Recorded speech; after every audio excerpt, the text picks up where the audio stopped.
seconds.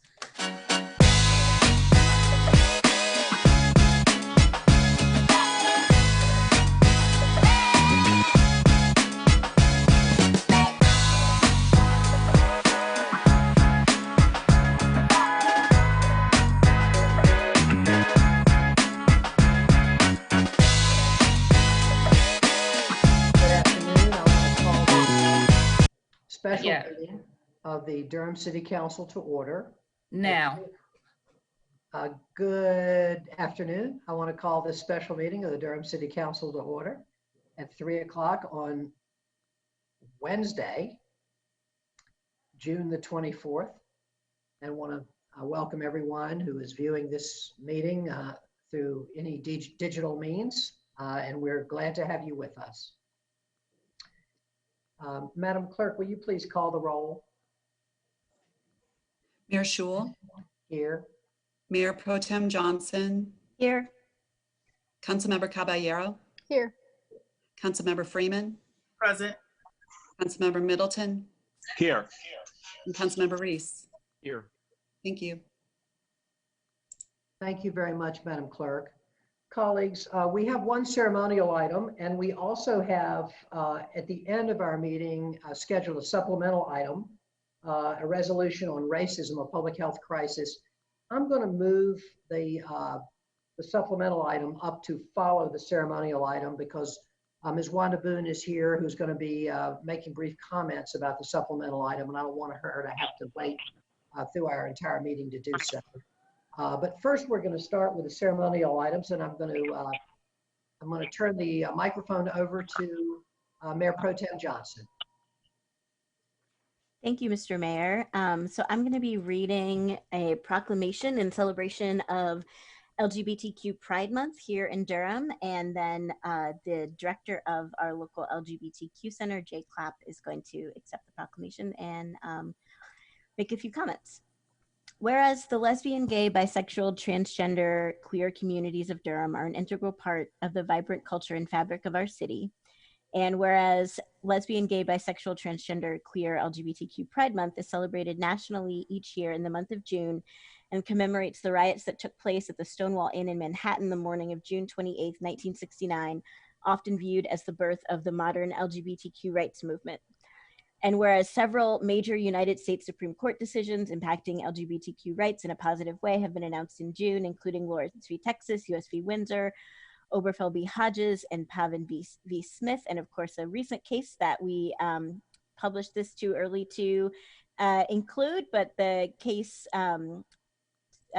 concluding that discrimination against LGBTQ people in employment is a violation of the Civil Rights Act was passed this June. Whereas the city of Durham has a proud history of advancing the rights of LGBTQ North Carolinians, including being the location of North Carolina's first Pride March in June of 1981, passing a resolution supporting LGBTQ equality in June of 1986, hosting an annual Pride Parade and celebration in September each year since 1986, and vehemently opposing Amendment 1 in 2012 and the passage of HB 2 in 2016. And whereas while we celebrate progress made for LGBTQ rights, we also reflect on challenges that remain, including pending US Supreme Court decisions that will address whether LGBTQ employees are protected under the Civil Rights Act. We are. And whether faith-based child welfare organizations can reject LGBTQ foster parents. And whereas, unfortunately, there is still much physical and psychological violence inflicted on LGBTQ people, both at home and abroad, there is increasing violence towards transgender women of color. LGBTQ people continue to face discrimination in employment and public accommodations, and there continues to be bullying and harassment of LGBTQ youth, who make up a disproportionate number of homeless youth in the United States. And whereas Durham is committed to standing with and supporting the LGBTQ community and to working to ensure that all of its residents, regardless of their sexual orientation, gender identity, or gender expression, are treated with respect and dignity. Now, therefore, be it resolved that I, Stephen M. Schul, Mayor of the City of Durham, do hereby proclaim June 2020 as LGBTQ Pride Month in the City of Durham and urge all residents to take note of this observance. This is the 24th day of June, 2020. And I will pass the mic over to Jay Clapp from our LGBTQ Center if they're on the line. I'm here. Thank you so much, Mayor Pro Tem. I am so happy to accept this on behalf of the LGBTQ community here in Durham. We are very excited to be able to still be together in the digital ways that we can to celebrate the pride that we have, but also to remember that there's still so much work to be done. And we're so thankful for this proclamation. Thank you so much. Thank you. Thank you very much, Jay Clapp, for being here to accept the proclamation. And thank you for all the work that you all do at the LGBTQ Center. We appreciate you very, very much. Thank you so much. All right, that was a great, it's a shame that we can't be together in the usual ways for Pride.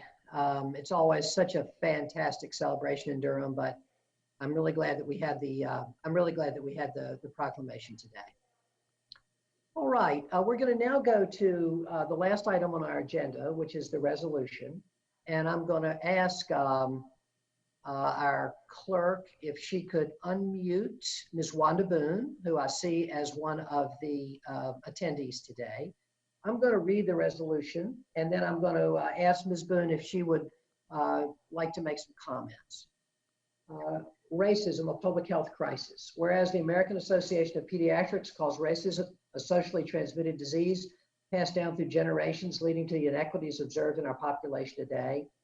And whereas racism fairly disadvantages specific individuals and communities of color while unfairly giving advantages to other individuals in white communities and saps the strength of the whole society through the waste of human resources, and Durham's collective prosperity depends upon the equitable access to opportunity for every resident, regardless of the color of their skin.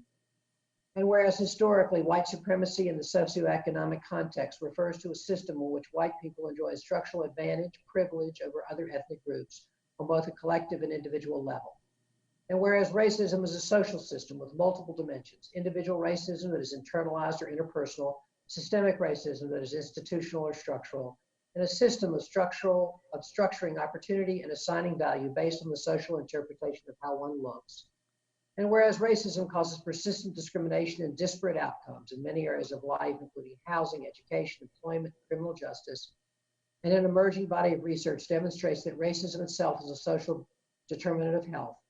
And whereas overt racism and discrimination lead to worse health outcomes for people of color that can result in traumatic stress and linked to negative mental health outcomes such as depression, anger, physical reactions, avoidance, intrusion, hypervigilance, and low self-esteem. And whereas microaggressions, defined as brief and commonplace daily verbal, behavioral, or environmental indignities, whether intentional or unintentional, that communicate hostile, derogatory, or negative slights and insults. Microaggressions have been found to increase suicide ideation. And whereas the American Public Health Association has declared public violence a public health problem, police violence, a public health problem. Negative police encounters among African-American men are associated with depression. Pregnant African-American women experience stress related to the likelihood that their children will have future negative encounters with the police. And the stress from negative youth police encounters is associated with depression. And whereas the greatest disparity in low birth weight is seen among African-American newborns in Durham, non-Hispanic white 5.4%, Hispanic 7.4%, non-Hispanic black 13.5%, and infant deaths, non-Hispanic white 630, Hispanic 313, non-Hispanic black 850. And whereas diabetes affects minorities and low-income populations disproportionately, race is a factor. As of 2015, 10.9% of white Durham residents had diabetes compared to 20.2% of black residents. And whereas the Durham City Council stands with the Durham Committee on the Affairs of Black People and residents of Durham, North Carolina, now therefore be it resolved that we, the members of the Durham City Council, assert that racism is a public health crisis affecting our entire city. Work to progress as an equity and justice-oriented organization, with the City Council and its staff leadership continuing to identify specific activities to further enhance diversity and to ensure anti-racism principles across leadership, staffing, and contracting. 2, promote equity through all policies approved by the Durham City Council and enhance educational efforts aimed at understanding, addressing, and dismantling racism and how it affects the delivery of human and social services, economic development. And 3, support community efforts to amplify issues of racism and engage actively and authentically with communities of color wherever they live. 4, to always promote and support policies that prioritize the health of all people, especially people of color, by mitigating exposure to adverse childhood experiences. 5, ensure ongoing anti-racism, racial equity training with the goal of reaching all members of the City Council leadership and staff. 6, encourage current racial equity training among all community partners, grantees, vendors, and contractors. 7, identify clear goals and objectives, including periodic reports to assess progress and capitalize on opportunities to further advance racial equity. So this is the resolution that's before us. And I'm treating this as if there was an agenda item pulled from our agenda. And I'm going to give Ms. Boone 3 minutes to comment. Ms. Boone, are you with us? Yes, I am. Can you hear me? Great, welcome, and we appreciate you being here and that you have 3 minutes. Thank you. Mayor Pro Tem, City Council members, thank you so much for hearing the resolution. I was asked to draft the resolution by Omar Beasley, Chair of the Durham Committee on the Affairs of Black People, before the 1st of June. The document was reviewed by Nia Wilson, Spirit House, and Dr. Rhonda Bullock from We Are, and adopted by the county on June 8th, 2020. I'm pleased to have the city's acknowledgement today. I believe that we as Black people each have a personal story about how racism has impacted our lives. We should listen to our stories and understand that whether we come from real or perceived poverty or real or perceived privilege, we cannot hide from the trauma of racism. Racism shows up in every walk of our lives and in every institution, whether implicit or unconscious. My work in social justice began 50 years ago. If you could see the gray in my hair, you know that that was true. As a teenager, bringing policy recommendations to the state of New Jersey in response to racial unrest and police brutality. It saddens me beyond measure that necessary changes have not taken root to this day, and I have not stopped fighting. When I arrived in Durham in 1971, I found a city that was still segregated. On day 1, a little restaurant at 5 Points cleared out of its white patrons, leaving only Earl and I at the counter. I've gained recognition statewide and nationally in the areas of adverse childhood experience, historical trauma, implicit and institutional bias and racism, and built environmental conditions. But more important than this recognition are the environmental strategies developed collaboratively with community coalition members that strengthen health, safety, and well-being, one of which has been adopted by the Centers for Disease Control. I'm pleased to bring my expertise to chair the Health and Safety Committee of the Durham Committee on the Affairs of Black People, where I, along with the other expert committee chairs and executive team, are likewise laser focused on erasing the crisis of racism in Durham. Along with this resolution, I'm asking that the 8 requests for action be taken seriously with accountability and follow-up with the Durham Committee on the Affairs of Black People, and made public to help ensure that these requirements are not just words on a page, but rather a living document that will lead the city of Durham into an equitable and community-involved future. Thank you so much for allowing me to make comments. Ms. Boone, thank you for drafting the resolution. Thank you for being here today to comment. I wish we could be in person with you, but we are appreciative of you being here this afternoon. And this is important work, and you're absolutely right. It can't just be words on a page. And I know that we're all committed to it, and I'm very grateful to you to bring this to us. Thank you. Colleagues, I would like a motion to approve this resolution, please. So moved. Second. Moved by Councilmember Freeman and seconded by Mayor Pro Tem Johnson. Madam Clerk, will you please call the roll? Mayor Schul, Aye. Mayor Pro Tem Johnson, Aye. Councilmember Caballero. Aye. Councilmember Freeman, Aye. Councilmember Middleton, I vote yay. Councilmember Reese. Aye. Thank you. Thank you, Madam Clerk. Thank you, Ms. Boone, and thank you to the Durham Committee for advancing this resolution. Thank you so much. There's nothing more salient in our community right now, so thank you. We'll now move on to announcements by members of the council, and I'll ask you, are there any of my colleagues who have announcements at this time? Councilmember Reese and then Councilmember Middleton. Thank you, Mr. Mayor. Good afternoon, colleagues, staff, and all the folks watching along, whatever digital means that they have. I'd like to just mention for the council and for folks watching that currently we are scheduled to next discuss the Ward 3 vacancy on the City Council at our August 6th work session. Between now and then, we have about 6 weeks. During that time, I intend to reach out to each of my colleagues individually, as I did prior to the last time we had this conversation, as well as reach out to a number of community members to talk about how we might move forward this fall in filling that vacancy in a manner consistent with our values and that is safe given the current public health situation. And so just wanted to make that announcement, let everyone know that that we're going to be talking about this at our August 6th work session. At that time, I hope to be able to present at least a framework for moving forward, but obviously that will depend on the input of each and every one of my colleagues as well as other community members between now and then. So just wanted to make that announcement, and thank you for your time, Mr. Mayor. Thank you for leading that, Councilmember Reese. It's really important and appreciate the time and effort you've put into it. And we'll look forward to a framework that you might suggest to us on August 6th. Thank you so much. Councilmember Middleton. Thank you, Mr. Mayor, and good afternoon, colleagues, and to all who are watching us, whatever medium you're using. Mr. Mayor, I want to use Brother Jay Claps from the LBGTQ Center's remarks as kind of a jump off point or on-ramp where he spoke about today being celebratory, but there's still much work to be done. I think it's also fortuitous that we declared racism a public health crisis in the city as well. So I want to thank our friends at the Durham Committee and Dr. Boone for bringing that to us today.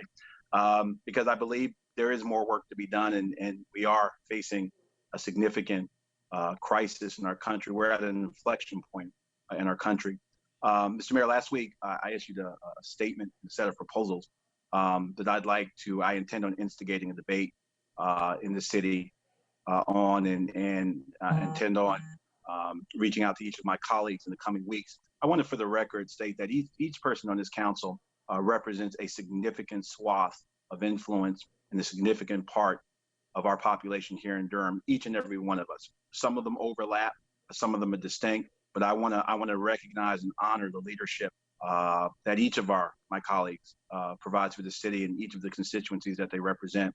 And I think it's important in light of that for us to come together.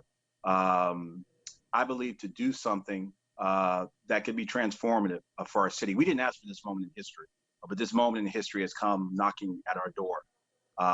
And I believe that we are in a position, this council in particular, given who we are, each individual, to do something at the municipal level as impactful as Social Security was and the Affordable Care Act was at the national level.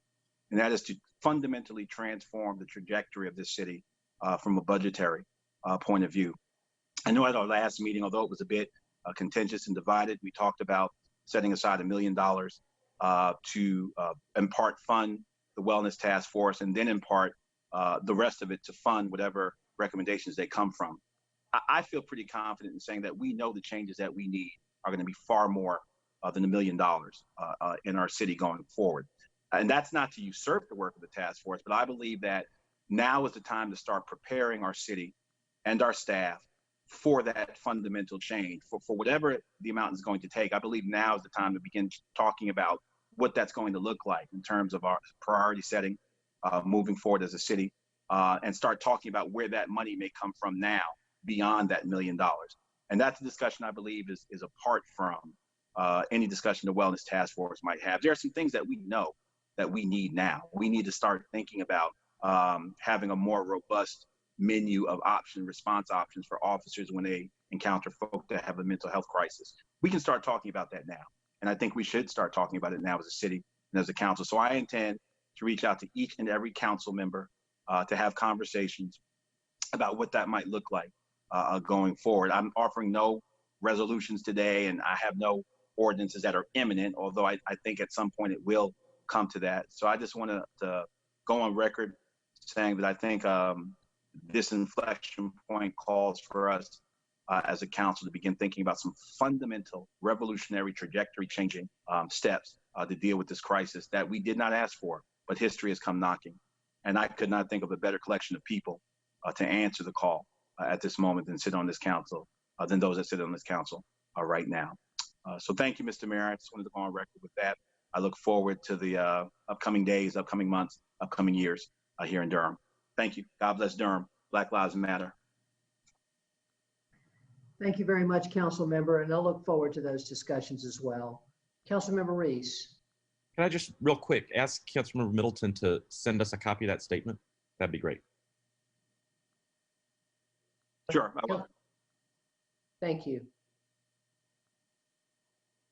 Councilmember Freeman for an announcement. Thank you. I appreciate Councilmember Middleton sharing and bringing to light the work that he's been pondering. And I also appreciate Councilmember Reese's comments around what we have to look forward to in the fall and trying to figure out what the Ward 3 seat will look like.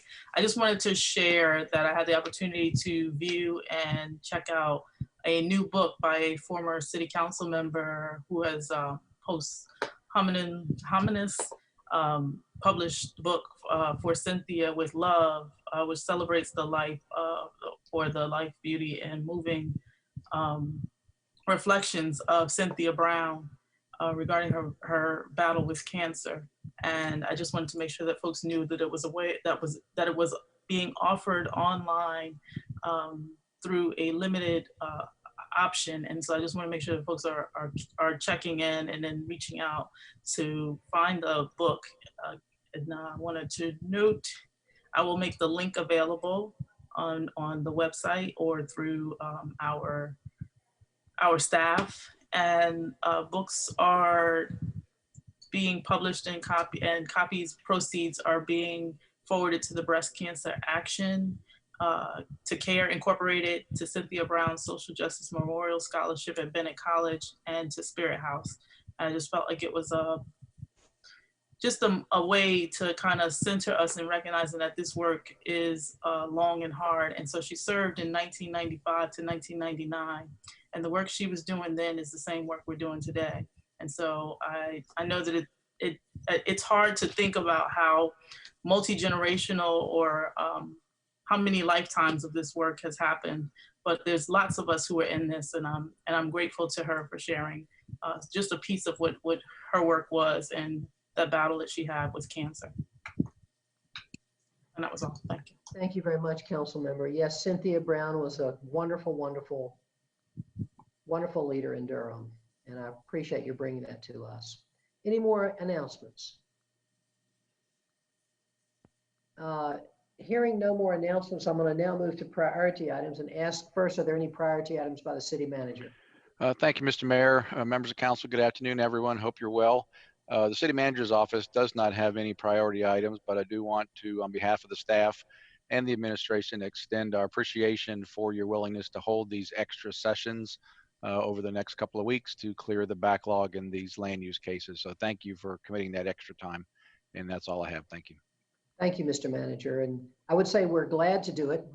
I would say we know that it is our duty, and we are here to do our duty, to do it well. Thank you. Madam Attorney, any priority items? Good afternoon, Mr. Mayor, Madam Mayor Pro Tem, members of City Council. It's good to see each of you. The City Attorney's Office does have one priority item. I would ask that the City Council approve a motion to go into closed session at the conclusion of today's meeting. I need to consult with the City Council for attorney-client consultation concerning the handling of potential claims. Thank you very much, Madam Attorney. Madam Attorney, I don't believe we need to vote on anything now. On your priority item, we can simply have a motion at the end to do that. Is that correct? Very good. Yes, sir. Thank you. Thank you, Madam Attorney. Madam Clerk, any priority items today? Good afternoon, Mr. Mayor and City Council. The City Clerk's office has no items. Thank you, Madam Clerk. And Madam Clerk, thanks again to you and to the Technology Solutions staff and the clerk staff, to Daniel Terry and others who are making these meetings possible, Ashley Wyatt and all of you all who are behind the scenes. We appreciate you. We're doing our best. Thank you, Mr. Mayor. And I will say also, I'm sure my colleagues agree, these meetings have gotten smoother and smoother. And so thank you for everyone who's helped to do that. We'll now move on to our general business agenda. We have on our general business agenda the 3 remaining items today before our closed session. And those items are public hearing items.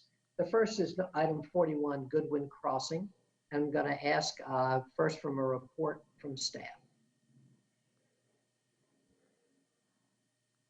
Good afternoon. Good afternoon, Ms. Struthers. Hi. With the Planning Department, I would first like to state for the record that all Planning Department hearing items have been advertised and noticed in accordance with state and local law, and affidavits of all notices are on file in the Planning Department. I'm now presenting Goodwin Crossing. Request for a zoning map change has been received from Jared Edens with Edens Land and Anderson Marlowe of Marlowe Builders. The 75.43 acre site is located at 1301 and 1312 Goodwin Road. The applicant has applied for a zoning map change from Planned Development Residential 2.310 to Planned Development Residential 2.167. The proposed development plan would remove commitments from the legacy development plan. Key commitments of the proposed development plan include that the proposed development will be limited to 149 single-family residential lots with a minimum lot size of 5,000 square feet, as well as a 300-foot wildlife protection buffer along Cabin Creek, a 50-foot undisturbed perimeter buffer in some areas, roadway improvements, and off-site sidewalk. Additional commitments are identified in the staff report and on the development plan. The Durham Planning Commission at their December 10th, 2019 meeting recommended approval by a vote of 12-0 of the proposed PDR 2.167 zoning. Staff determines that this request is consistent with the comprehensive plan, including the future land use map and adopted ordinances and plans. 2 motions are required for this application. The first is to adopt a consistency statement, and the second is for the zoning ordinance. Staff is available for any questions. Thank you. Thank you very much, Ms. Struthers. Colleagues, you have heard the report from staff, and I'm going to now declare this public hearing open. I'm going to first ask if there are any questions for Ms. Struthers or for staff by any members of the council. Any members have any questions at this point? All right. Madam Clerk, are there speakers to this item? I am searching here. Mr. Mayor, I have a Jared Edens to the item. Okay. And that's the only one? To my knowledge, yes, unless All right. raise their hand. Can you unmute Mr. Edens? Sure. I think we should come up with another verb for that. I think I should say, can you make Mr. Edens available to speak? I think that would be better. No, it's hard to mute Mr. Edens anyway. Mr. Edens is unmuted, Mr. Mayor. Thank you. Mr. Edens, welcome. I'm going to give you 3 minutes. If you need longer than that, we can figure that out. Mr. Edens needs to unmute himself. Mr. Edens, can you unmute yourself? There we go. Can you hear me? Yes, we can. Very good. Thank you. Yeah, my wife's ears perked up on the mute Mr. Edens part of the conversation. So I'm glad we're moving on. But I appreciate your time. We'll come up with a better verb. Yeah, thank you. This is an interesting zoning case for us. It turned out to be sort of really a case study of older development standards versus more current development standards. The existing zoning was done in 2005 when lots were larger, homes were larger, grading was different. And as time has gone on, products have gotten smaller and homes subdivision has become more compact. And we found just by going through this exercise that just by changing a few of the conditions that we're able to get the same density that was approved before basically, but just in a much better way. The previous plan could not accommodate a 300-foot natural buffer along the creek. The previous plan couldn't accommodate the 50-foot undisturbed buffers that we were able to add. We added those adjacent to every occupied parcel. So that's why it's only parts of them, but every parcel we saw with the structure on it, we added a 50-foot undisturbed buffer. But again, we can only do those things because of the restrictions being removed from what was there before. So as Emily mentioned, we had a 12-0 vote at Planning Commission, and I'd be glad to answer any questions you have. Thank you. Thank you very much, Mr. Edens. Are there questions or comments from Mr. Edens at this time or for staff by any council member? Councilmember Reese. Thank you, Mr. Mayor. This is for staff or for Mr. Edens, whoever wants to answer. Have there been any changes to this application since the matter was before the Planning Commission? Hi, yes, staff can address this. And the applicant may be able to back me up as well, but the off-site sidewalk to avoid the gap between the property where there's parcels that are surrounded by the proposal, that off-site sidewalk was addressed and added as a commitment. Is that along Goodwin Road? Yes, the Goodwin portion. Great. And Ms. Struthers, I believe also there was I believe that the applicant also proffered a minimum lot size. Yes, that is correct. They additionally proposed, let's see, a minimum of 5,000 square feet for the lot size. Wow. Okay. That's my only question, Mr. Mayor. Thank you. Thank you, council member. Colleagues, any other questions or comments for staff or for Mr. Edens? And is there anyone else who's listening who would like to make themselves heard on this item? This is a public hearing item. If so, please raise your hand digitally. I don't think we have anyone, do we, Madam Clerk? No, we do not, Mr. Mayor. All right, thank you. I'm going to declare this public hearing closed and the matter is back before the council. We'll need two motions to approve this. Motion one would be to adopt a consistency statement, and the second motion would adopt an ordinance amending the UDO. So I'll accept the motion first to adopt a consistency statement. So moved. Moved by Councilmember Freeman. Is there a second? Second. Second by Councilmember Reese. Madam Clerk, will you please call the roll? Mayor Schewel.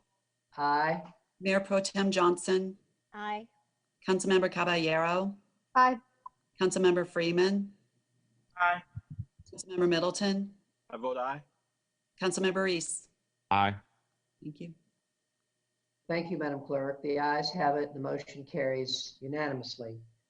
We'll now move on. Thank you, Mr. Edens, and good luck Thank you, to everyone. Thank you. Mr. Mayor, it looked like Councilor Reese was seeking recognition. I was sorry. thinking, yes, Councilmember Middleton.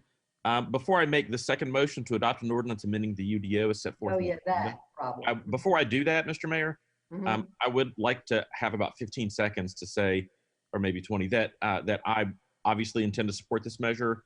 I think rather than getting into the complexities of the original rezoning and now while we're here today, I just wanted to say to the applicant how much respect I have for the fact that even though they got a 12-0 vote out of the Planning Commission, they made the additional commitments that one of the commissioners asked them to consider.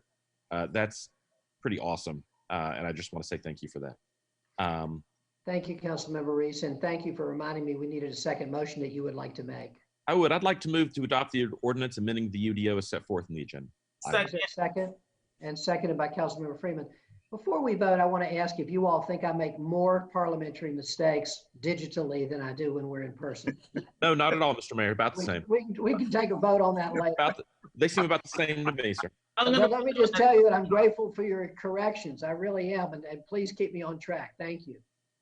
We don't have a parliamentarian, so all of you are going to have to twist my arm. All right, we have a motion and a second. We adopt an ordinance amending the UDO. Madam Clerk, will you please call the roll? Mayor Schewel. Aye. Mayor Pro Tem Johnson. Aye. Councilmember Caballero. Aye. Councilmember Freeman. Aye. Councilmember Middleton. I vote aye. Councilmember Reese. Aye. Thank you. Thank you, Madam Clerk. The ayes have it. The motion passes unanimously. And now we'll move to item 42, Hebron Village. Mr. Mayor, if I could just take 2 seconds to just agree with what Councilmember Reese pointed out, and then to add that it's the PDR. I mean, decreasing the acreage is just helpful, and making sure that the buffers are stronger is just phenomenal. So thank you. Thank you. Madam, Ms. Struthers, are you up here for item 42? Yes, me again. So now presenting Hebron Village. This request is for a zoning map change. It was received from Tim Sivers of Horvath Associates. The 31.267 acre site is located at 4728 Denfield Street.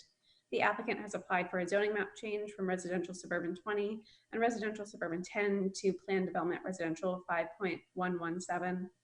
Key commitments of the proposed development plan include a maximum of 160 units, single family and townhouses, with a minimum of 10% of each unit type within the development, as well as reduction of the drainage area from within the project to the northwest property corner discharge point by a minimum of 20%, contributions to the Durham Public Schools and Affordable Housing Fund.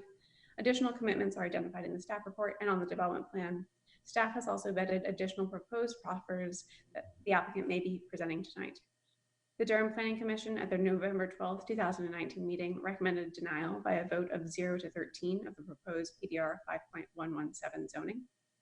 Staff determines that this rezoning request is consistent with the comprehensive plan, including the future land use map and other adopted ordinances and plans.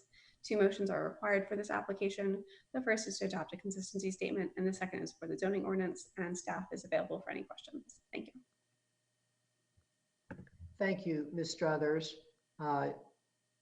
Colleagues, you've heard the comments from staff. I'm going to declare this public hearing open. Excuse me, and first ask you if there are any questions or comments for staff by members of the council. All right, seeing none, I'm going to move on to the speakers. And I know we have several speakers. I'm going to call the ones that I see here in Madam Clerk's email to me earlier. Tim Sivers, Jim Chandler, Scott Hurst are 3 people that I see attending. I also believe in the chat that we've had some other people who would like to speak on that as well.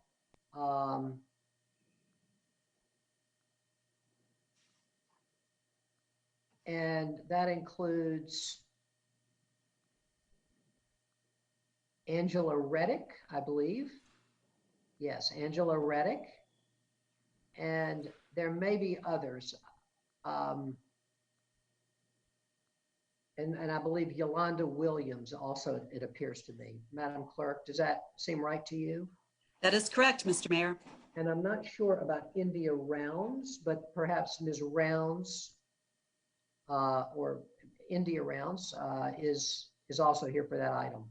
But I just want to let everybody who's listening know that you will have a chance. If you're here, you will be able to speak, even if I haven't called your name yet. I don't want anybody to worry about that.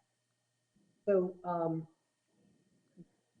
we are in a situation that's different than usual, colleagues. Usually we're able to get people to say when they sign up with the clerk, are they proponents or opponents of a rezoning? And as you all know, it is we try to make sure that we give equal time to proponents and opponents, or at least as much time as is needed. Without knowing this, the posture of these speakers, I'm going to have to do a little improvising, and colleagues, I will bear your, I will ask for your indulgence as we go through this. It might be a little uneven. Mr. Sivers, I'm going to let you begin. I know you're here to present for the applicant. And can you tell me, Mr. Sivers, if you know there are any other people here as well who are proponents of this zoning, of this rezoning? If you know that, that will be helpful.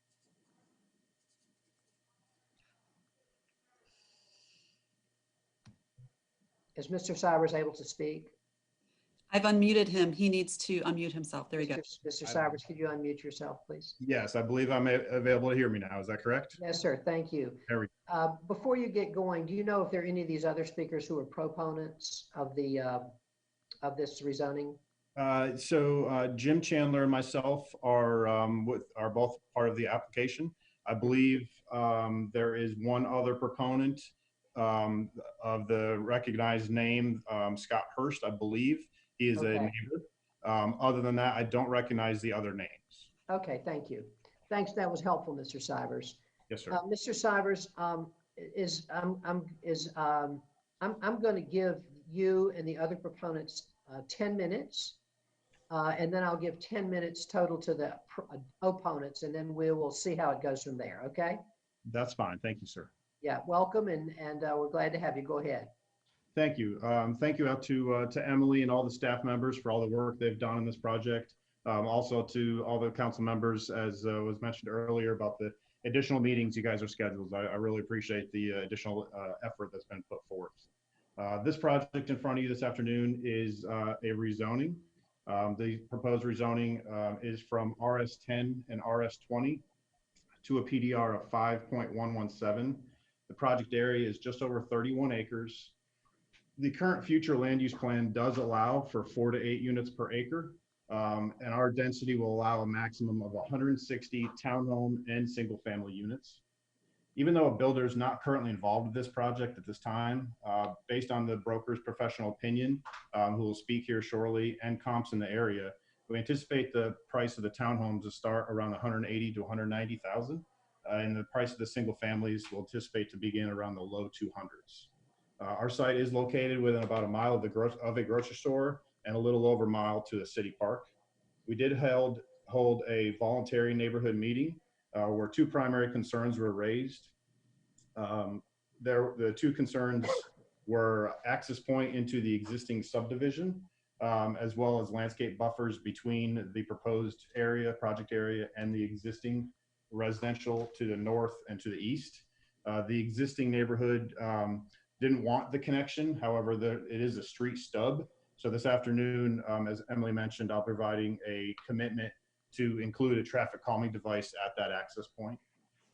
As for the landscape buffers, was the second item that was of concern to the neighbors. We've provided the adjacent property to the north and to the east is also PDR. So the UDO does not require a buffer, but we've provided a 0.4 opacity 20-foot buffer along the adjacent homes to the north and to the east of the project. The development plan does commit to additional right-of-way dedication, landscape buffers as mentioned, tree preservation area, 50% maximum impervious area, a maximum of 160 units, as well as access points on Hebron Road and Summer Breeze Drive. At the Planning Commission hearing, an optional access point was illustrated on Denfield Street. Based on the recommendation by the Planning Commission members, that optional access point has been revised to now be a requirement of the development. We did work with NCDOT and City Transportation as they reviewed the plans, and they recommended east and westbound turn lanes on the Hebron Road at access point number 1. Those items are graphically committed on our development plan. We've also included bike lanes on both Hebron Road and Denfield Street as recommended by the Bike and Pedestrian Advisory Commission, as well as recommendations by some of the Planning Commission members.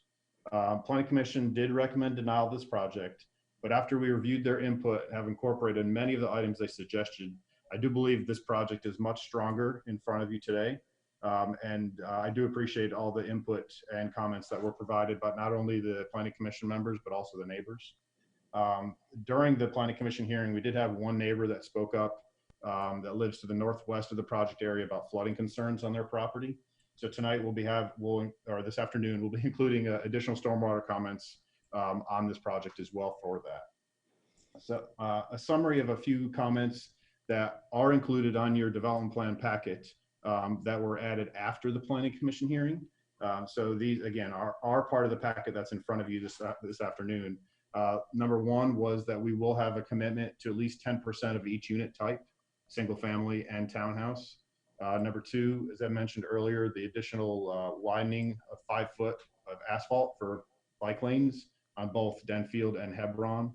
3, the development reduced the drainage area from inside the project to the northwest property corner by a minimum of 20%. And 4, as mentioned earlier, the vehicular connection to Denfield Street is now a requirement, not an option, as previously shown. In addition to those commitments, there's additional commitments that we want to provide this afternoon that Emily introduced a little bit. Number 1 is average block lengths. You guys have seen that over the past on multiple projects. So we want to provide an average block length not to exceed 500 feet. Our block length will be defined as the distance from intersection to intersection or project boundary measured along the center line of the street. We want to increase our tree coverage area to 21%. When we originally submitted this project, there was no requirement for tree preservation area. We made the commitment at that time of a 20% tree preservation area, And we want, now that the UDO requires a 20% tree preservation area, we want to increase that to stay above the UDO requirements as we did it initially. 5 minutes. A minimum 20% open space, which is an increase from 16%. We're going to commit to some items for open space as well, including possibly a dog park, tot lot, disc golf, or a play field. We're going to be making a commitment of minimum of 30% of the units shall be single car garage bays. In order to help promote variation in appearance, we're also going to be committing tonight to providing no building with an exterior elevation or color palette identical to the building on either side of it or directly across the street from it. We want to make the architectural commitment that each building shall include a front-facing gable, as well as each building will have transparent windows or decorative hardware on the garage doors. We want to make the additional commitment to provide either a bus stop or bus pullout based on Go Durham and Go Triangle recommendations. And finally, the stormwater commitment that we're really proud of. The city requires 1, 2, and 10-year treatment device. We're going to increase that to pre-development conditions immediately downstream to the 25-year storm event, which again is an increase of the requirement of a 1, 2, and 10-year storm. In summary, it's my opinion that if these text commitments were included now that were part of the project during the Planning Commission hearing, I do believe our Planning Commission vote would be different.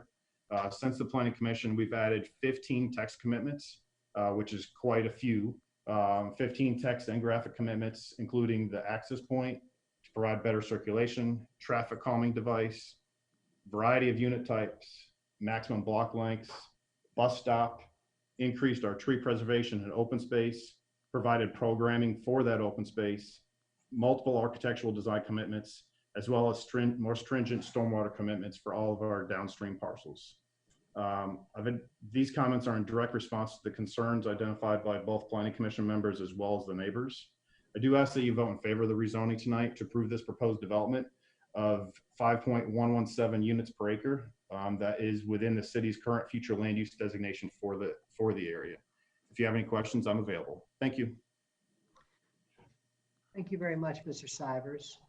I'm going to now call on Mr. Chandler. Madam Clerk, can you make Mr. Chandler available to speak? Hello, everyone. Hello, Mr. Chandler. Welcome. There's 2 minutes and 34 seconds available. How much time, Madam Clerk? 2 minutes and 34 seconds. All right. Mr. Chandler, I'm going to give you 3 minutes. If you need longer than that, we'll discuss it. Hello, everyone. I shouldn't need that much time. Thank you. Just wanted to let you know that I'm available for any questions on value. We plan to come to the table at the 180 to 190 range on any townhomes that will be built here, and also in the low 200s on the single family homes. We wanted to try and stay in step with what was happening at Magnolia Creek to the south. And we're not, obviously, with the Carver Street project coming online soon, we just want to make sure that we're staying in a good spot price-wise for the area. And I guess, right now with everything happening with the COVID and the different things going on, politically, it's very difficult. And I wanted to recognize that, everything that's going on, the effort that everyone's making in a time of needed change. So that was all I had to say. I hope you vote in favor of this project. Thank you, Mr. Chandler. Mr. Chandler, what is your role with the project? I represent the landowner as the listing broker. Oh, okay, thank you. You're welcome. Thank you. All right, I'm now going to ask, are there any other members of the public here who are here today to speak as a proponent of this rezoning? Anyone here who favors the rezoning? That I'll first ask them to be heard, and if I see one of them maybe has raised their hand, Madam Clerk. Mr. Scott Hurst. could you make Mr. Hurst available to be heard? Yes, I did. Thank you. Thank you. Mr. Hurst, can you make yourself heard? Yes, thank you, everyone. Mr. Hurst, you have 3 minutes. Thank you very much. My name is Scott Hurst, and I'm the owner of the adjoining property at 433 Hebron Road. And I just wanted to express that I'm in favor of this project. I think it suits the development of this area well, especially with the high school coming in. I think affordable housing in this area is a good thing. Thank you. Thank you very much, Mr. Hurst. Thank you for being here. All right. I'm now going to ask if there are other speakers to this item who are opponents of this rezoning. And I will ask them to raise their hands. And I think what I'll do is I'll start with the people that have signed up first. And that includes, let's see here.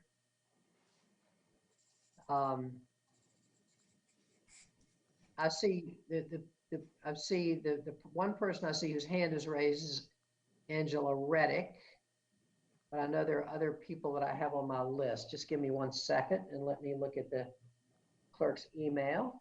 It's very helpful.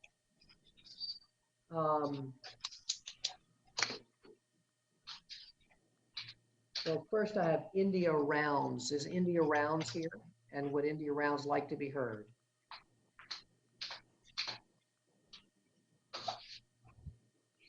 Madam Clerk, could you make India Rounds available to be heard? I've unmuted her. She needs to unmute herself. All right. India Rounds, could you unmute yourself, please, and let us know that you can be heard? Yes. Can you hear me? Yes, we can. Welcome, and we are glad you're here, and you have 3 minutes. Okay. I don't need 3 minutes at all. I really didn't have anything to say about the particular subject that we're speaking on. I just wanted to really get an idea of how these meetings go, and I guess how to be able to bring up an issue or something that I just see that I have concerns with in my community with Durham County and just things that I see. So I don't really have anything to speak on for this particular subject. Okay. All right. Well, thank you for being here with us. And yeah, let me just say that in the future, if there are things that are of concern to you, the best way to deal with that, if there are things that you think that are city council related, is to send us an email or write to us and let us know what you're thinking and what concerns. What are the things that concern you? We're always happy to hear from you, but we're glad to have you here today to observe. Okay. Thank you for your time. Thank you. All right. I'm now going to call on Yolanda Williams. Madam Clerk, could you make Ms. Williams available to be heard? She's unmuted, Mr. Mayor. All right. Ms. Williams, could you unmute yourself, please, and let us know that you're here? Okay, can you hear me? Yes, thank you. Welcome, and you have 3 minutes. Thank you. I am one of the residents of Summer Meadows who did speak at the last meeting. I am not a proponent for this proposal, but I do have to say, I do appreciate the commitments that Mr. Sievers and his company has decided to make. Still, my main concern is traffic. I don't know what traffic calming devices they intend to install, but we still have a concern with using our subdivision as an entrance to a new area.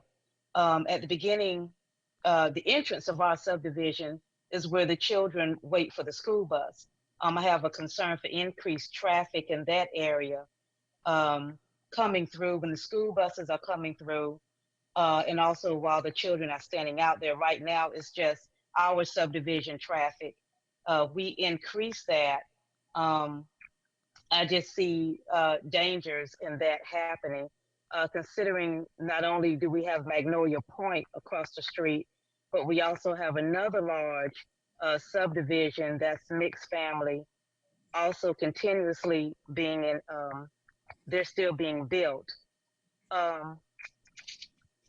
Also, I do like the fact that they will do bike lanes. The flooding I will need more information on that. I was the one that spoke up about the flooding.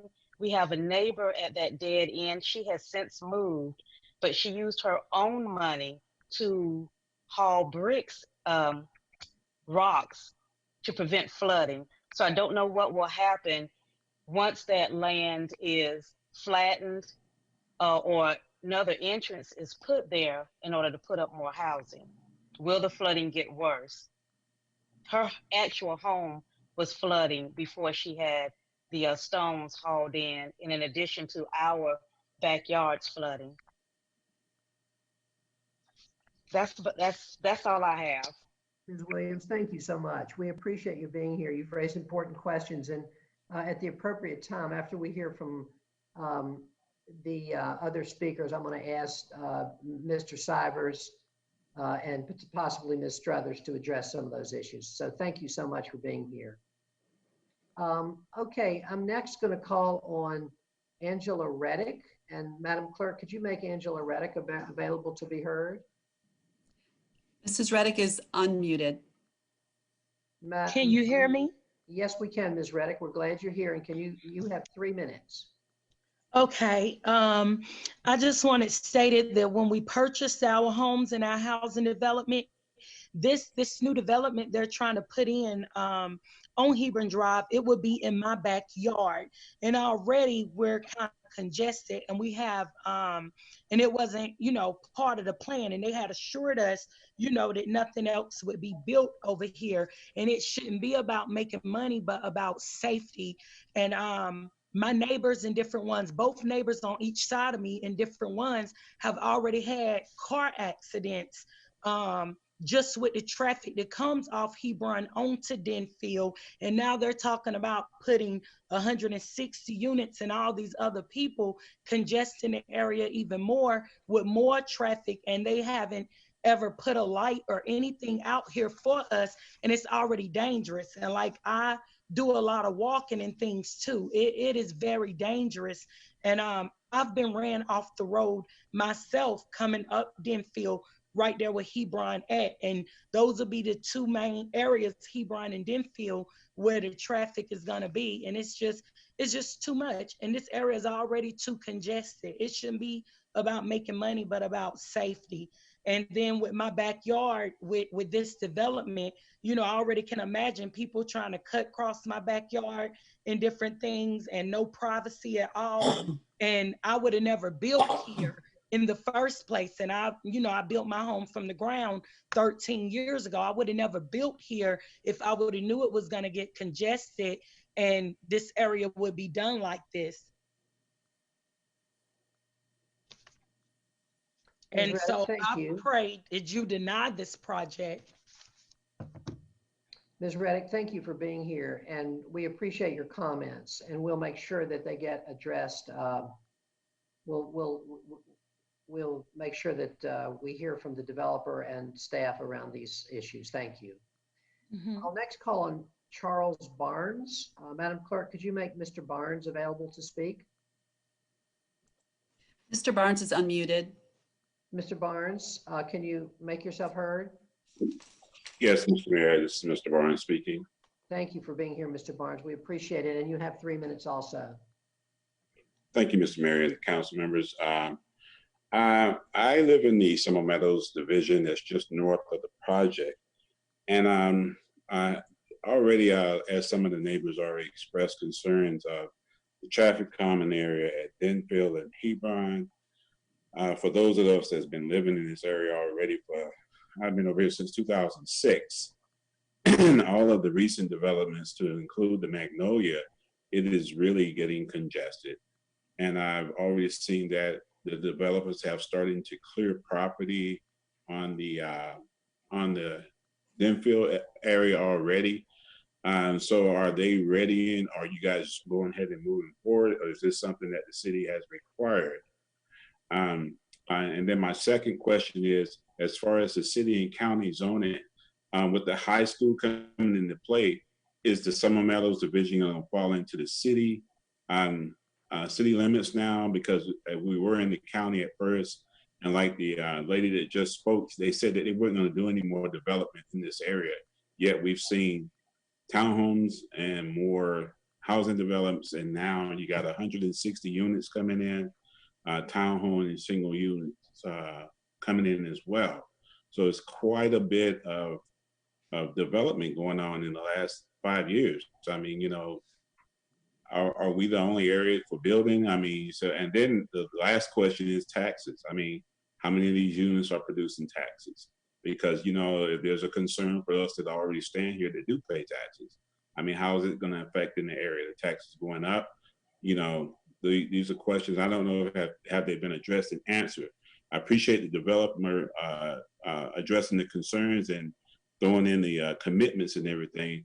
But, you know, as like I said, Dussel's been here 10 years already. We've seen these developments and not even getting the traffic light at the Hebron Denfield exit is dangerous enough, because I've ridden motorcycles and almost got ran off the road at that intersection alone. So there's quite a bit of safety concerns I'm sure that, you know, us as neighbors and residents are concerned about. So just trying to see what is going forward is going to happen, especially with a high school coming in the area as well.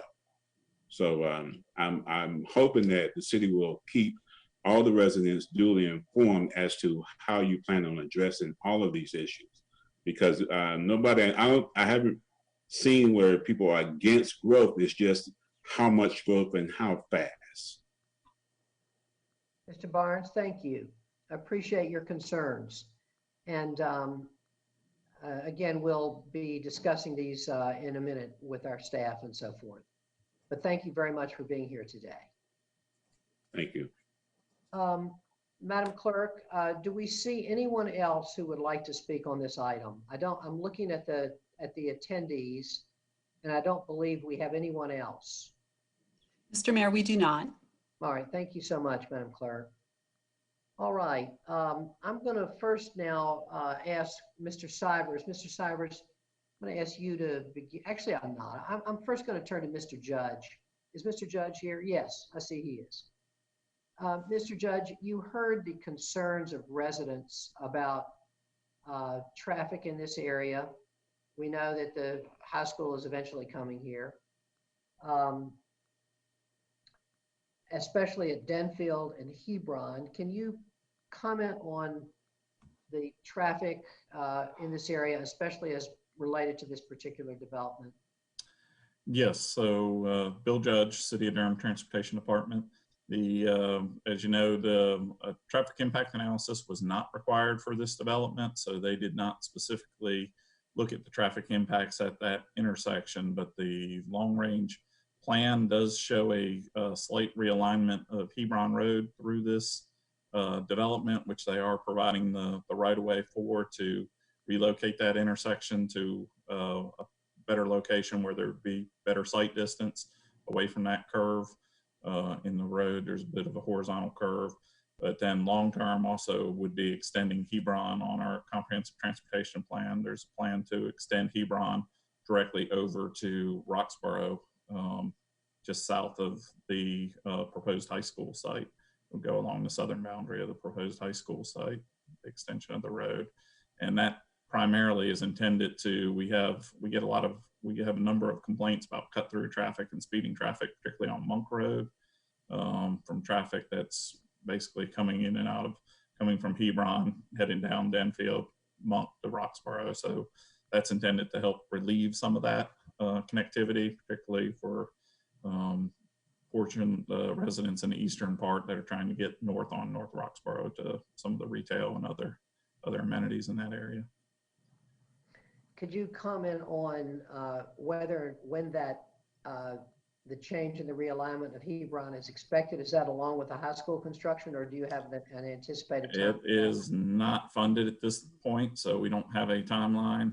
And they be happy if the neighborhood, if Mr. Barnes or someone in the neighborhood wants to sort of act as a representative of Summer Meadows, we'll be happy to sort of coordinate any future studies we do in terms of signalization of that intersection with them, to let them know.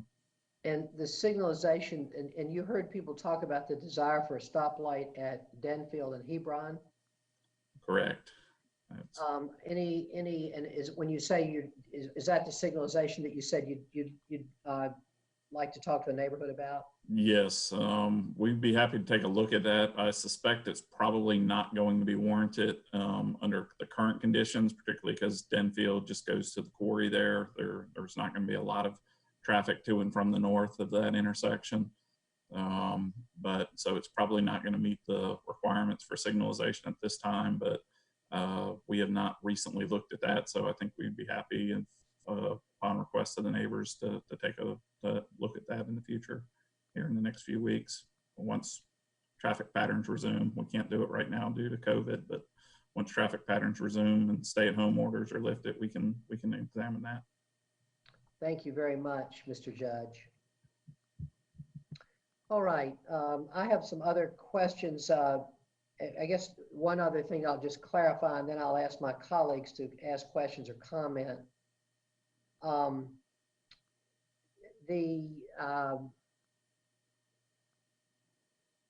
There was a question about that I wasn't quite sure about that maybe Ms. Struthers can help with.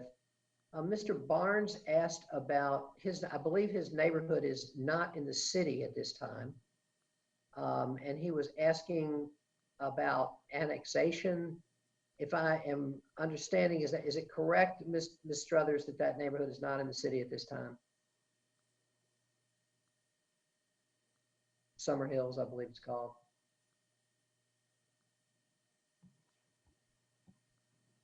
Sorry, bear with me as I try and find the controls on my Zoom app here. So the proposed site is within the city. I did not catch the name of the neighborhood being referenced. Most of this area is within the city, with the exception of some areas to the north and then to the east along West Avenue and further east. Okay. Well, just to be clear, I think that as I understood Mr. Barnes's concern was that he lives in a county area and was wondering if they would be annexed, having to do with this. And I would just say, there's nothing in this that would annex any other property except this particular parcel. And there would be no impetus to annex that, if that neighborhood doesn't want to be annexed. The city doesn't have the ability to force anyone to be annexed anymore. We used to be able to, but not anymore. So, Mr. Barnes, I hope that answers that one concern. All right, colleagues, I'm now going to ask any questions or comments that you all may have for either the applicant or Mr. Sivers or just with staff. Anybody? Okay, Councilmember Middleton. Mm-hmm. Thank you, Mr. Mayor. Thank you all for participating in this public hearing. I want to say to the residents of the community, I thank them so much for taking the time on this Wednesday afternoon to express their concerns about this development. I wish I could say to them, that we can stop this type of concern all over the city. This city's growing. I sit on the city council, and when I'm driving to my subdivision at the end of the day, I look at the new developments going up around me and how the traffic is changing. And, I say to myself, wow, the city's growing. So I want the residents to know that we hear you and I feel you, but some of this comes with living in a growing city, living in a city that's hot, that people want to come to. And it's going to continue to get to be that way. But your concerns are noted, and they're important and they're impactful. I did want to ask Mr. Sivers, and I know he's made the rounds to us individually, but just for the record today, to just kind of succinctly tell us what you perceive as the biggest concern to get an absolute goose egg from the Planning Commission in terms of approving the project, and what succinctly do you think is the biggest thing about your proffer since then that would address the concerns of the Planning Commission? Yes, Councilman Middleton, thank you for that question. I do think that our project is much stronger with the, about approximately 15 text commitments and graphic commitments. Some of the I guess really the two or three larger ones that you're referring to, I would say would be the flooding concern. That really hit home to me at Planning Commission. I was unfortunately, the neighbor to the northwest came up Planning Commission and spoke with me afterwards. And I don't know if that neighbor is here or not tonight, this afternoon, but and said they weren't necessarily against the project at that time. But, and again, I know that they may not be here and I can't speak for them, but just had some concerns about flooding. And I think by our two text commitments to address stormwater, not only reducing some of the drainage area that drains to that northwest corner, but also by increasing our stormwater devices. Again, the UDO requires 1, 2, and 10-year treatment. We are increasing that. So these stormwater devices, all the devices on the site will treat a 25-year storm. So that was part of our text commitments I mentioned earlier. I think that one is one that we're most proud of, if you will, that was really spearheaded by the neighbors. And they asked for that and us providing that. The second one was really about buffering. And that was one from day one. It was a voluntary neighborhood meeting because it was not a required meeting. But prior to our submittal, we did hold that meeting where about 20 neighbors came out. And that was their concern about buffering because it wasn't required. And I told them, I said, I understand if I lived right there, I would want a buffer as well. So that's why from day one, we've included that buffer.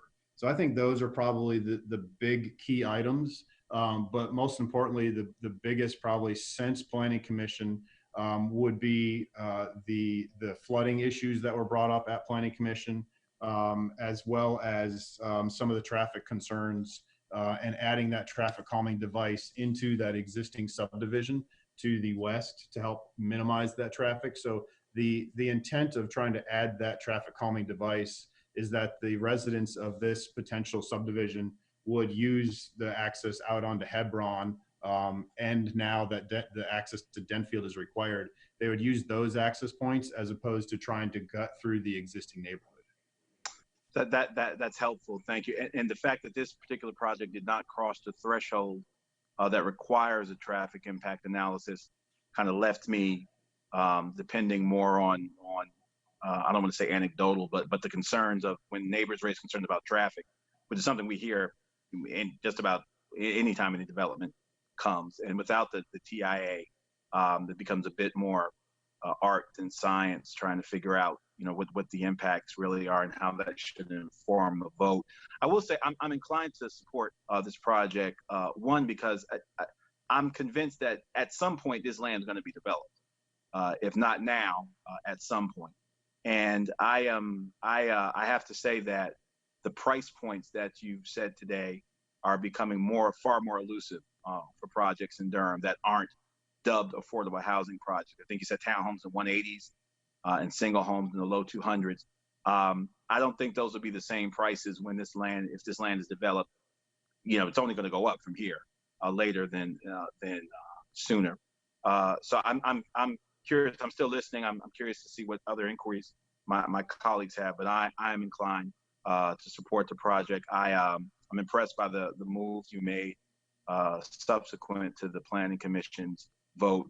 And I do want to say the Planning Commission's vote, at least for me, carries great weight, and their comments, I read them all the time, are helpful, but I do think you've made some substantive steps. The project's made some substantive steps since then. So I'm inclined to support this project today for the reasons I've stated, but I am listening to further discussion from my colleagues. Thank you, Mr. Mayor. Thank you, Council Member. Can I ask a couple of questions to follow up on Councilmember Middleton, and I'd like to ask this to Ms. Struthers. Ms. Struthers, the proffer regarding traffic calming measures, I read this a little while ago, so I'm struggling to remember, but how did staff view those proffers? Sure, thank you for asking. I know this has been a point that's come up in the past, but the text commitment proposed, the text and graphic commitments referring to the traffic calming is specific enough and references the Durham traffic calming guidelines that we are comfortable with them. I'm sorry, Ms. Rose, I didn't hear you. that you are able to accept them?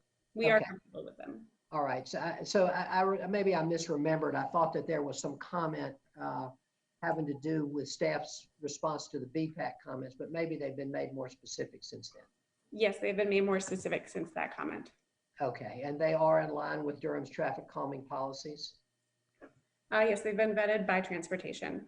I'm sorry, I'm having troubles with my monitor. It's all right, we can see and hear you. And then my second question is also regarding the stormwater proffer. That's also in a form that's acceptable to the planning department? Yes, that has been vetted through stormwater as well. All right, thank you. All right, colleagues, other questions and comments? Councilmember Freeman.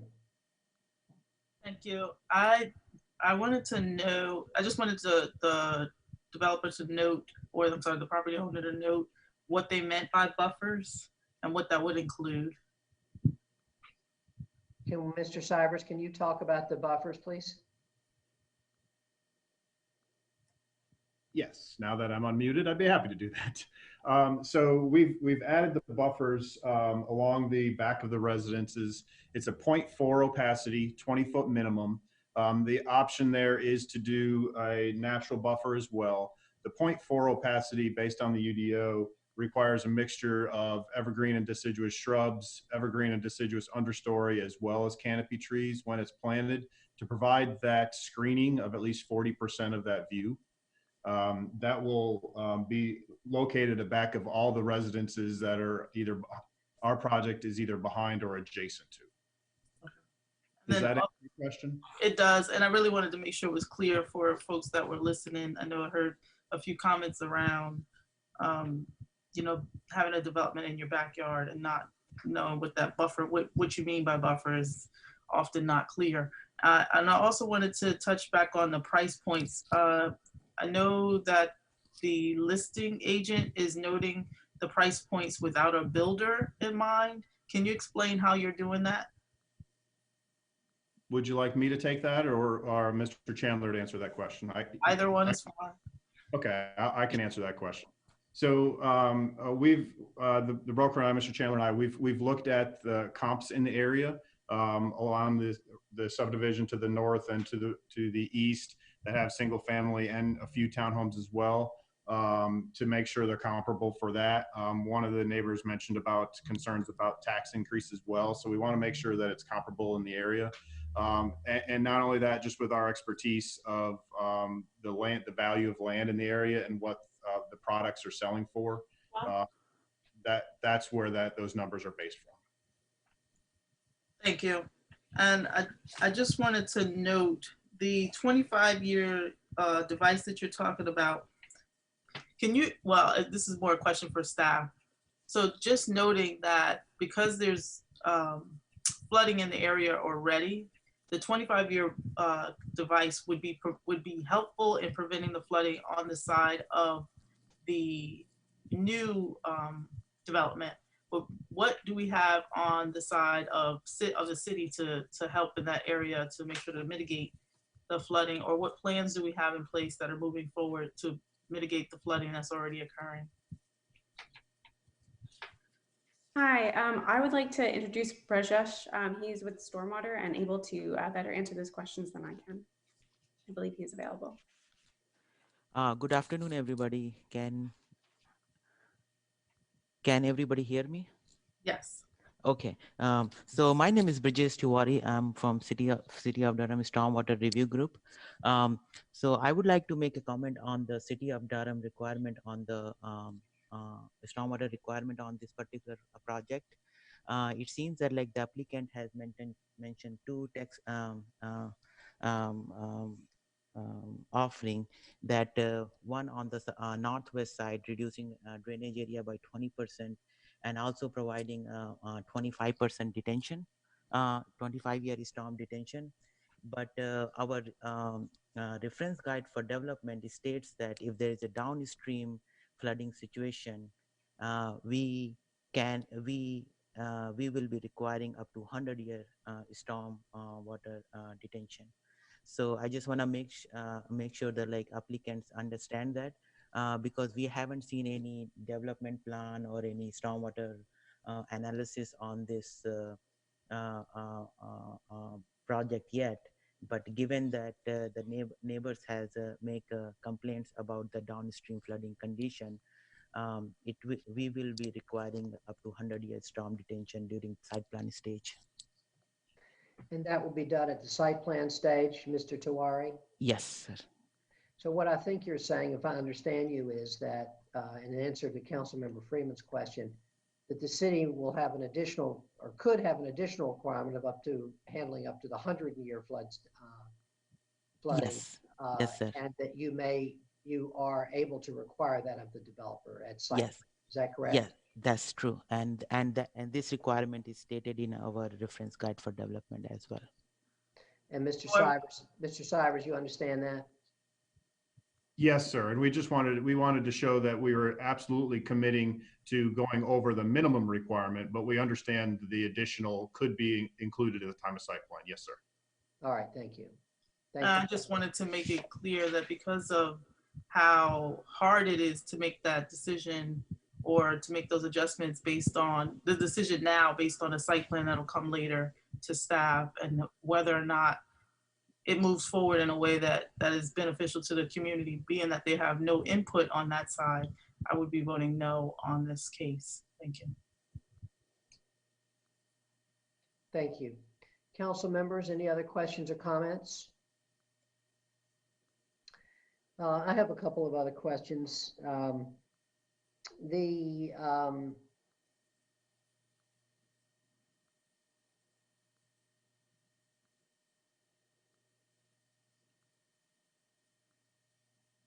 Yeah, there was a question about the property being some clearing taking place on the property now. Mr. Cybers, can you comment on that? Tim Sivers again with Horvath Associates. I'm not aware of any clearing on this property. Okay. Yeah, maybe on an adjacent property, but not on our property. No, sir. Okay, thank you. All right, any questions or comments? Councilmember Reese? I didn't have any questions, but I did have some comments about the underlying case. If there's a better time to make those, I'm happy to wait, or I can do it now. Yeah, I think that I'll just make sure there's no other questions or comments by council members. And if not, then I'm going to declare this public hearing closed. And the matter is now before the council. I'll be happy to entertain any comments. Councilmember Reese, why don't you get started? Thank you, Mr. Mayor. I want to thank staff for bringing this item forward. I want to thank the owner and their agents, I guess, for making the presentation on this. I think the concerns that I have about this project are really endemic to all of these kinds of requests. I think Mr. Sivers put it best, although he didn't mean to. He said, "I hope you will approve this development." There is no development. We don't know what the development will look like ultimately. The owner has agreed to burden the property with certain requirements, but within that, we have no idea what this is going to look like. And that was the repeated concern expressed by every single planning commissioner. And the underlying concern is less about the things that were that the owner is promising to encumber the property with today, and more about the fact that it's impossible at some level, as Councilmember Freeman noted, it's impossible, given what we know now, to understand the implications of this kind of project on this site, and what the impact will be on the folks who live in this part of our city. And I am quite certain that if you went back in the voting records, you will see me having voted in favor of one of these PDRs without a development plan. But it's always irked me. It irks me today. It just makes it really difficult for us to figure this out. And what would have helped would have been to realize you were going to, once you decided to make these additional commitments, take it back to the Planning Commission and figure. And I know there are lots of administrative barriers to that after the Planning Commission has voted, but I mean, that's the board that's supposed to advise us. And I have this problem with lots of these projects that go to the Planning Commission, they get a negative recommendation, and then they make a ton of changes and expect, and come to us to parse the difference between the two, and would that have been, is that enough to address the concerns raised by the Planning Commission? That's tough, but that's why they pay us the big bucks, Mr. Mayor. I guess what I would say about it is I appreciate the revisions that were made after the Planning Commission. This is somewhat better than some of the other larger annexation and rezonings we've seen in the eastern part of the county come into the city, because this at least is about half a mile from a bus stop. So that's not horrible. There's no sidewalks between there and where the bus stops are, so that's not great.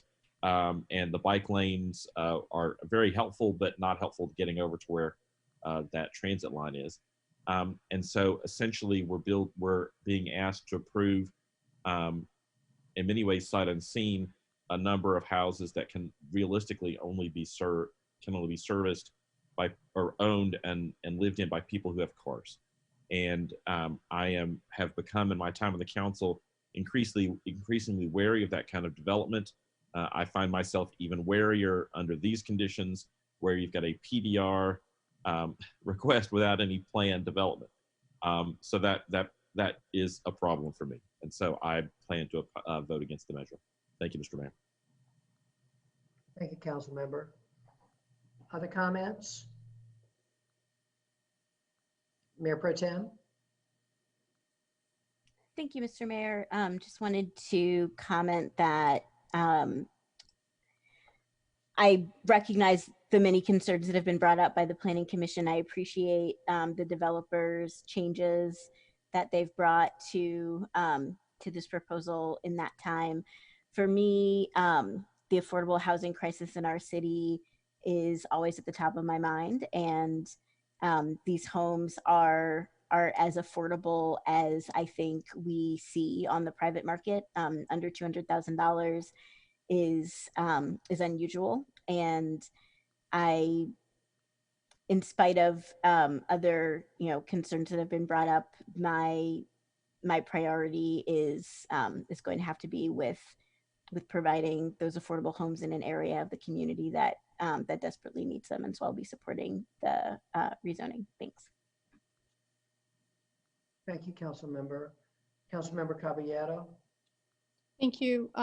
I just wanted to say, I think I hear Councilmember Reese's concerns, and they're extremely valid. I think that we are then, to me, it's the developers doing what is allowed as far as doing it without a site plan. And so I think that if we want that to be the commitment, then that's the burden is on us to change the rules. So I hear what my colleague is saying. If I'm thinking about where the new Northern High School is going to be, the density that is coming to that area, and the density, quite frankly, that's already there, I do see it as different than what we've been seeing with the annexations out 98. There is already a bus that goes up there. There's ways to connect to transportation that aren't, very far flung. I see that happening within a few years because of the high school that'll be there. So I will be supporting this measure today. I also want to acknowledge what the neighbors have said. I feel that although we don't have a clear idea of what the housing is going to look like, there are some really, really important proffers that have been made, or commitments, I should say, tax commitments that have been made. And I appreciate the developer putting that forward. I would say that I think that we maybe are getting to a point where we're going to have to think about some of the processes that we are using right now. I think about how we've been handling annexations and this, and it kind of opens up other questions for me as well around if we're struggling around, okay, you created all these text commitments after you got a vote, do we want to make it so that folks have to go back to the Planning Commission before they change what their plans are saying before we take it up as a council? So I guess these kinds of cases open up deeper questions for me, but in this case I will be supporting. Thank you, Council Member. All right, any other comments? And I have a few myself, but I'll just wait till Councilmember Freeman. Thank you, Mr. Mayor. I just want to thank Councilmember Reese for highlighting some of the comments and kind of pinpointing some of the issue. I also want to add that this is not just a development that's just in the middle of a flatlands. This is in a watershed. And so noting that, I probably, if I were on council, I wouldn't have approved the development the way that they were in the first place. I'm trying to figure out how we do support development in that area that fits that context, acknowledging that Magnolia Point and Summer Meadows are right there. And that also is cognizant of all of the overarching push that's happening in Bragtown that is going to create the increase in tax rates. And I want to be clear in noting that there's no way to ensure or for staff to be able to even verify that any of the housing that's developed after this passes today or in the future or what have you, that those houses would be affordable. So they could say that they were at 180 to 200,000, but that would easily, I mean, just with the pressure of cost and included with COVID and just normal, cost increase. But I mean, there's no way to guarantee that this would be affordable. These could be $380,000 houses easily. They could be $500,000. It just depends on what the market will hold for the sale of those properties. And so there's no way to mitigate the issue that the residents have raised. And so, yes, I can understand that the owner's impetus or their wish would be to make sure that those homes are sold at that price, but they can't guarantee that. And so I don't think that's a fair assumption to make that this would be affordable housing. I think that's kind of misleading. And so I just want to make sure I make that point. And then also just on the other side of this is to say that in these watershed areas, it's important to note that the flooding that's occurring is only going to increase. And so the 100-year device or 100-year retention that's set up will be beneficial for that property. But what are we going to do to mitigate the flooding that's already occurring? The residents that are coming forward are not talking about or not saying they're against the development coming in. They're saying they're against, or there's a problem with traffic, or there's a problem with flooding, and we see this across the city. And I'm really hopeful that when we do the comp plan, that there will be conversations at the neighborhood levels that actually address the issues in each neighborhood differently, because there's no overarching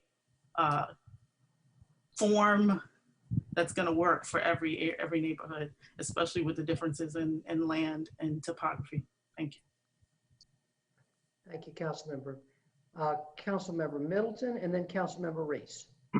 Thank you, Mr. Mayor. I want to associate myself with Councilor Caballero's comments. I'm not a big fan of fixing structural issues on a per vote basis. I think it's important that if we do recognize something is structurally or systemically wrong, that at some point we're going to have to go in and fix that structure or system. So I want to associate myself with her comments. I have some overarching philosophical issues with development and some views on development as well. And I try very hard to balance my overarching views on development as a whole with each case that's brought before us. I also want to associate myself with the Mayor Pro Tem's comments again about the affordability of the price points. My operating assumption is that developers who are scrupulous and want to continue to do business are not going to just blatantly go the opposite direction of what they represent to us. Now, I know there are folk out there like that, but my assumption is that they say they're going to do something, fool me once, shame on you. So I take very seriously what they make representations about as a business who I assume wants to continue earning profits beyond this project on the record to us. I also take very seriously staff recommendations and staff okay. So I'm again, and I appreciate the debate that's going on and the discussion that's going on in this, but I feel comfortable again still supporting this project. Again, these price points are very elusive as Durham continues to develop, and I will, absent any reason to believe otherwise, will take at face value that the representations that this developer has made, they will govern themselves accordingly, or they won't be doing business in Durham anymore. And we're going to get on the line and talk about them. They won't be doing business anywhere else probably either. So I'm comfortable with supporting this development.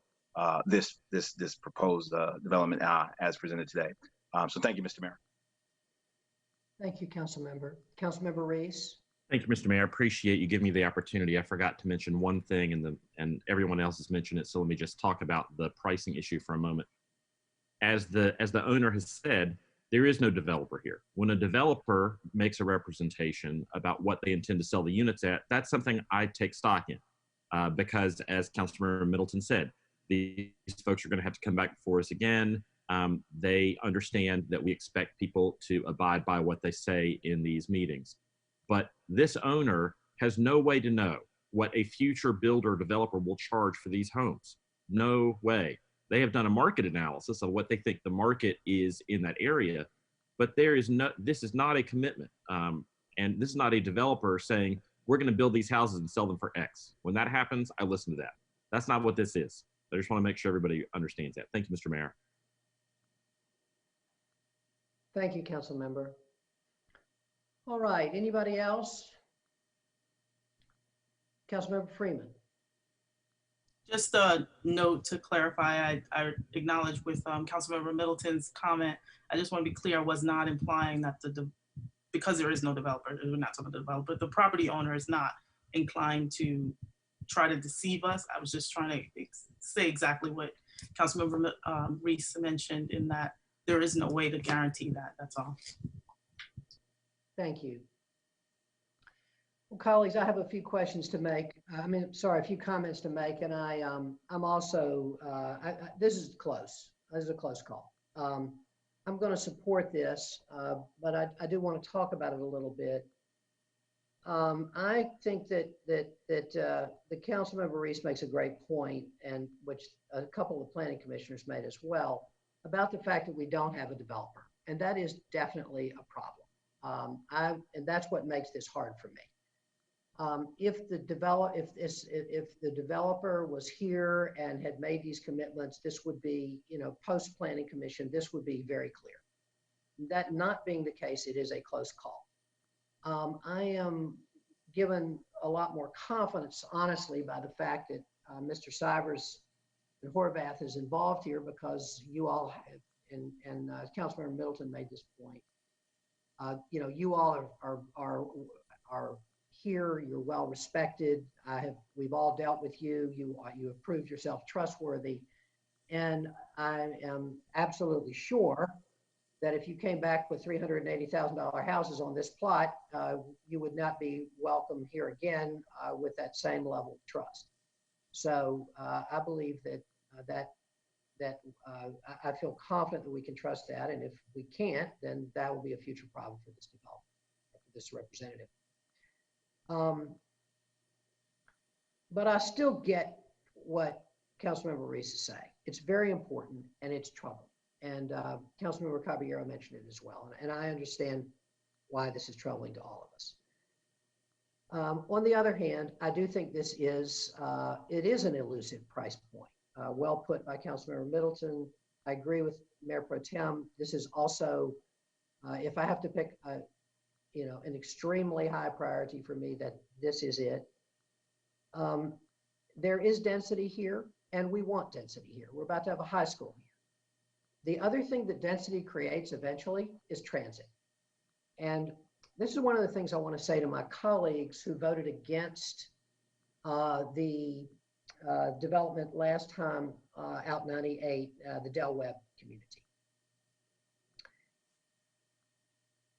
I don't believe that we ought to be basing our votes on suburban development on the fact that they haven't got transit.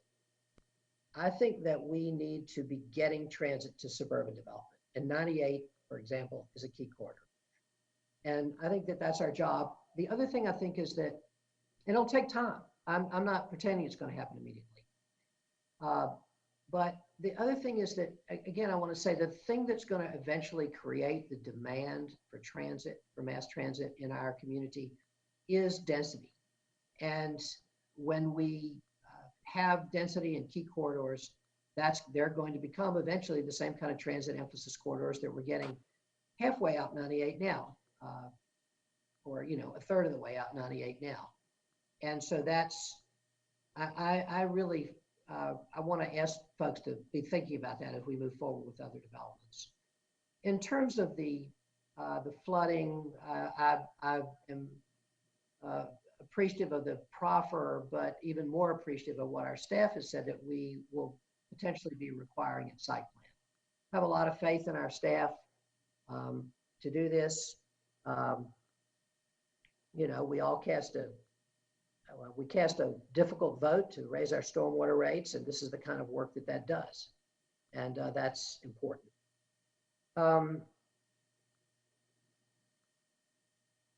The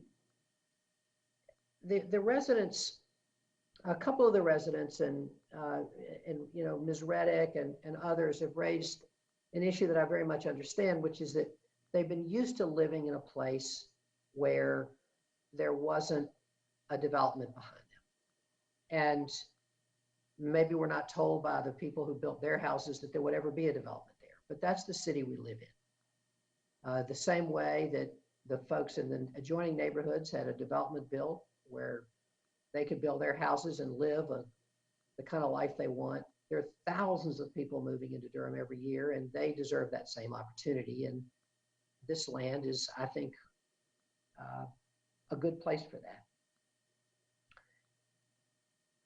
I am very, struck by the excellent comments of all of my colleagues about kind of the problematic situation that we find ourselves in. And I think it's particularly problematic because of our comp plan being slowed down by COVID-19 and the public engagement aspect of that. And I really I'm worried about it, because I think that, what Councilmember Reese, Councilmember Caballero, Councilmember Freeman, Councilmember, everybody has talked about, we have some things that we know need changing. We're working on changing them, but we're approving developments, considering developments, approving them at the same time that we know that we need to have changes. And so I'm hopeful. I see Ms. Young is here to respond to that, which is awesome. Way to pop up, and appreciate that. Would you like to make some comments, Ms. Young? And Ms. Young, let me just say first, thank you for stepping into the breach again. We're grateful to you for stepping into the interim role. Can you believe that Pat left during COVID-19 and left this with you? Right, I'm angry too. But anyway, would you like to make some comments about my very rambling comments? Yes, I would. Thank you, Mr. Mayor and council members. I just want to share that we as staff also recognize, and we've been planning from the beginning of the comp plan effort to not wait till the end of the comp plan to start implementing changes. There are a lot of things that we know need improving, need a new mindset. And while we very much value genuine public engagement from everyone in our community, we already know a lot of problems that need to be fixed. And so we have on our work program for next year, which you will be seeing in the not too distant future, an item to start working on some, even if they end up being interim policies or interim regulations, changes to the UDO, to go ahead and start making some changes to address some of the common issues that come before you and that the Planning Commission raises. In addition, I also wanted to share that the Planning Commission at a recent meeting created a committee where they are going to be working to propose some UDO text amendments of their own. And so we as staff will be working with them. I can imagine there's probably going to be a fair amount of overlap between things kind of on our bucket list and things on theirs. And so hopefully in the not too distant future, you will start to see proposals. Certainly Joint City County Planning Committee would see them in the not too distant future about some things that we may want to see change sooner rather than later. Thank you very much. That's really helpful. That's extremely good to know, and I always appreciate the fact that our staff is ahead of us all the time, and I'm grateful for that. And I think the JCCPC is going to have a key role to play here, and that we have we're going to hear from our staff. We're going to hear from our planning commissioners who are going to be making some recommendations. But I know that we're going to need the leadership of joint city county planning, and looking forward to you all weighing in at the right times to help us. Councilmember Freeman. Thank you. I just wanted to follow up on a question regarding some of the interim changes with staff, and ask if there were going to be any ideas or changes that would be implemented around developments that have already been done. So I know that I'm not sure if that's through planning or through stormwater, but I know that the issue that I keep raising around the flooding is not something that's going to change with new development. And so planning is a piece of it because it would offset some of the flow of the stormwater. But is there anything that's going to come alongside on the already developed sites to mitigate some of the flooding that folks are seeing that they're usually bringing to us as an issue in the new developments?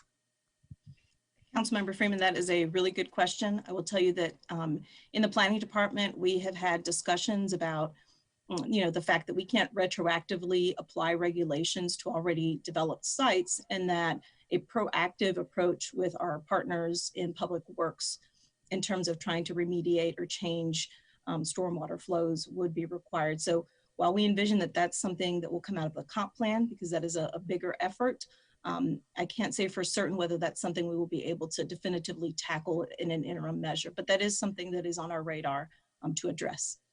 Thank you. And I just want to note that because it's not on our radar, and because people consistently have to face flooding whenever there's a heavy downpour, I just want folks to be mindful of that when we do move forward, that these cases are repetitively bringing forward the same thing in different areas of the whole city that needs to be addressed. Thank you. All righty. I'm now going to ask if we can get a motion on this item. The first motion would be to adopt a consistency statement.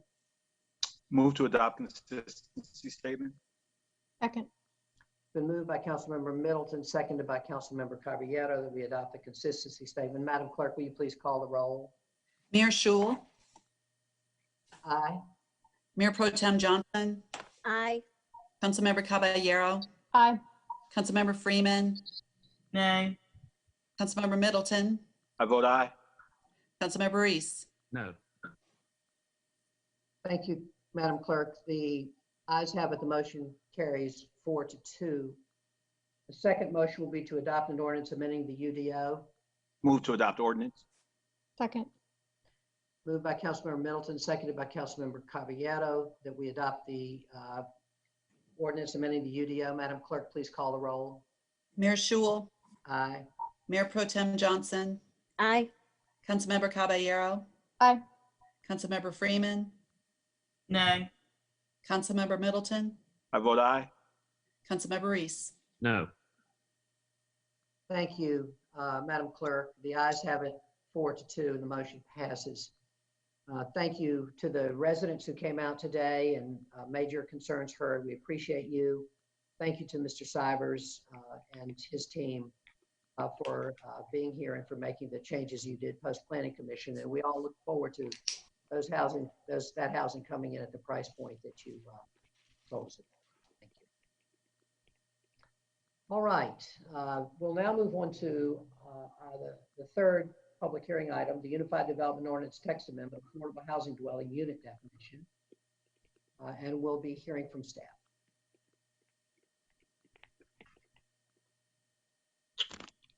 Oh, thank you very much, Michael Stock with the Planning Department. Text Amendment TC 1905 amends the current definition of affordable housing dwelling unit within. This amended definition does three things primarily while keeping the definition focused and consistent with federal definition of low-income housing. First, it reflects differences between rental and for sale units. Secondly, it allows flexibility for residents as their income increases. And thirdly, and just as importantly, it ties the definition to the new.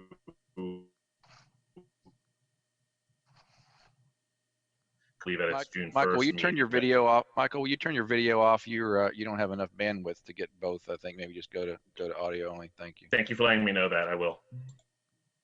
Thank you. Can you hear me now? Yeah, and Mike, could you say what Thank you. Could you repeat the last few sentences that you said about comporting with the new definition and so forth? Yes. So I'll just back up and say that the new definition does three primary things. First, it reflects differences between rental and for sale units. Secondly, it adds flexibility to for residents when their income increases in terms of counting those units as affordable. And thirdly, it ties the definition to the recently adopted compliance rules and procedures that community development drafted and that council adopted back at June 1st.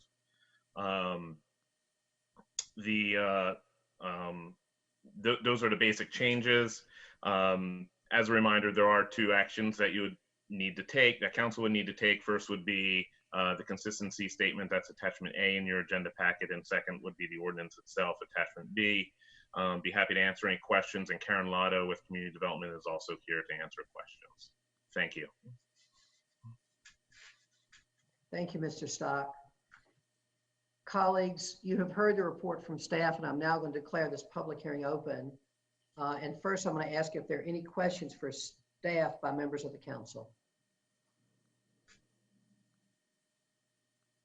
Councilmember Reese. Thank you, Mr. Mayor. Michael, can you talk a little bit about what the staff's response is to Commissioner Miller's long and detailed concerns about some of the legal drafting issues around this particular item? The best that I can summarize is that what has been drafted are legal and appropriately worded regulations. The rules that we have linked them to are adopted rules and procedures by council. They are not just guidelines that a department has developed and will act on as they see fit. The language itself has gone through review by the city attorney's office, and they have felt that it's appropriate language. So at this point, we're comfortable with what's in front of you. That works for me. Thank you, Michael. Thank you. Other questions? I think Councilmember Freeman, are you raising your hand? Yeah, go ahead. I am, thank you. I just wanted to follow up on that question and ask, is there an understood way that this is going to be enforceable? Like, am I missing something in the text amendment? Because I don't see how it will be tracked, or like how the eligibility will be verified. Is this going through community development? How is that spelled out in this? Yeah, I mean, most affordable housing dwelling units are going to be falling under if they go through the affordable housing bonus program. And as council voted on June 1st, you adopted those compliance rules and procedures that will hold property owners and other parties accountable for that. Karen may be able to expound more on that, but it also goes through a site plan review process too, where the initiation of that, where recognition of that units are going to be by definition affordable housing dwelling units will come into play. So is there going to be a way to track, I guess, backwards through this and then forward again? Because pretty much what I'm saying is that there's no body that's in place that'll be reviewing this prior to, I guess, after it comes out. So there's no commission on affordable housing that's going to track alongside of site plan review to make sure that that's what's happening. So there's no public way for folks to see or understand exactly what you're getting from developers after it goes through the planning commission? There's no public hearing. You can't get any public input. Like, how does that aspect work out? Well, your affordable housing density bonus program has already been adopted by council and is within the ordinance. So they would be complying through those procedures, and planning in conjunction with community development will be making sure that any applicant is abiding by those rules and procedures established within the UDO for the affordable housing dwelling unit, that community development will afterwards, through the rules and compliance rules and procedures, will be tracking and monitoring that. And I think this is more a question for council and trying to figure out how we're going to keep track of making sure that there are more people than just the 6 of us or 7 of us when there is a 7th member, keeping an eye on this, because it does take more eyes than to note if something is awry. Like how would complaints be filed? Who would, like, where would that go? Who would that go through? Like, it would be nice if we could circle back around to figure out the public input, kind of public output side of this as well, which is what I drew from some of the comments from the commissioners, and that this was, it's set up and it's in place policy wise, but implementation wise, it leaves a lot of gaps. If I may say, it's actually beyond policy at this point. The rules and procedures have been adopted.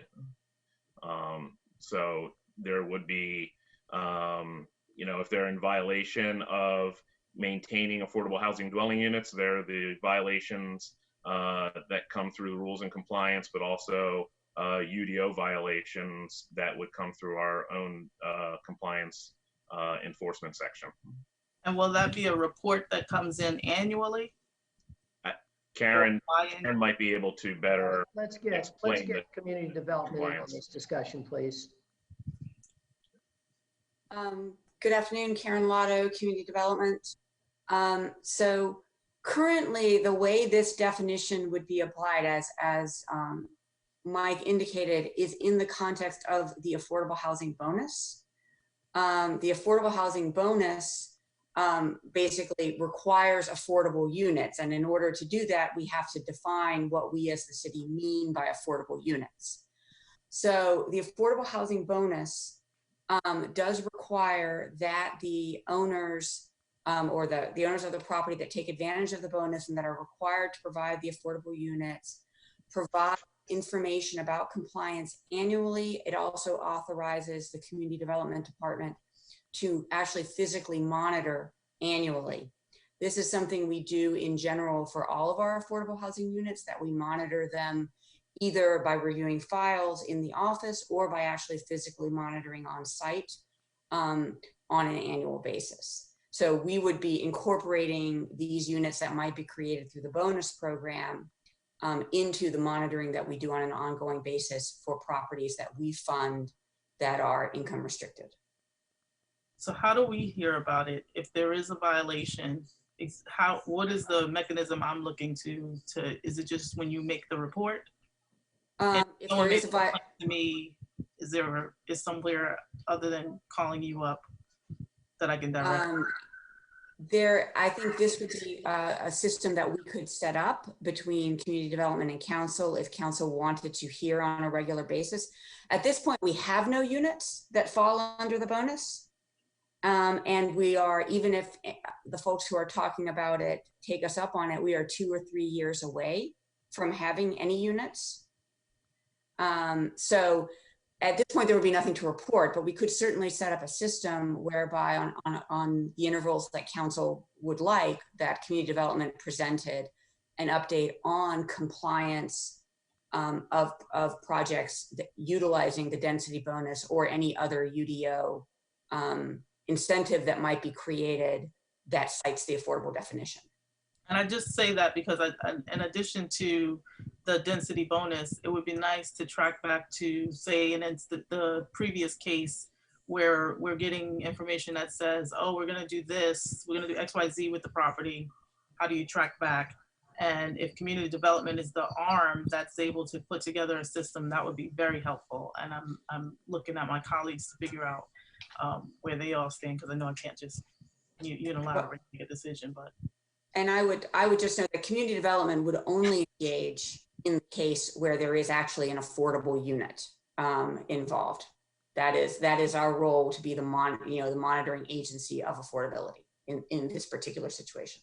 and if you're the only on the units, then how do we track the other side? Okay. Thank you. Thank you. Thank you, Council Member. Thank you, Ms. Lotto. Are there other questions or comments? All right, thank you. No one is here to comment on this item. So I'm going to declare this public hearing closed and the matter is back before the council. Let me just get back to that item. There are two motions needed to approve the item. First will be to adopt the consistency statement. Do I have a motion to adopt the consistency statement? So Move to adopt consistency. Moved by Councilmember Reese. Second. Seconded by Mayor Pro Tem. Madam Clerk, will you please call the roll? Mayor Schul, Aye. Mayor Pro Tem Johnson, Aye. Councilmember Caballero, Aye. Councilmember Freeman, Aye. Councilmember Middleton, I vote aye. Councilmember Reese. Aye. Thank you. Thank you, Madam Clerk. The ayes have it. The motion passes unanimously. The second motion will be to adopt an ordinance amending the UDO. Move to adopt ordinance. Second. Moved by Councilmember Middleton, seconded by Mayor Pro Tem. Madam Clerk, please call the roll. Mayor Schul, Aye. Mayor Pro Tem Johnson, Aye. Councilmember Caballero, Aye. Councilmember Freeman, Nay. Councilmember Middleton, I vote aye. Councilmember Reese. Aye. Thank you, Madam Clerk. The ayes have it 5-1. The motion passes. Thank you. Thank you. Thank you, Mr. Stock. And now we will need a motion to go into closed session. Madam Attorney, can you give me the appropriate language? I can, Mr. Mayor. You'll just hold on for 1 second.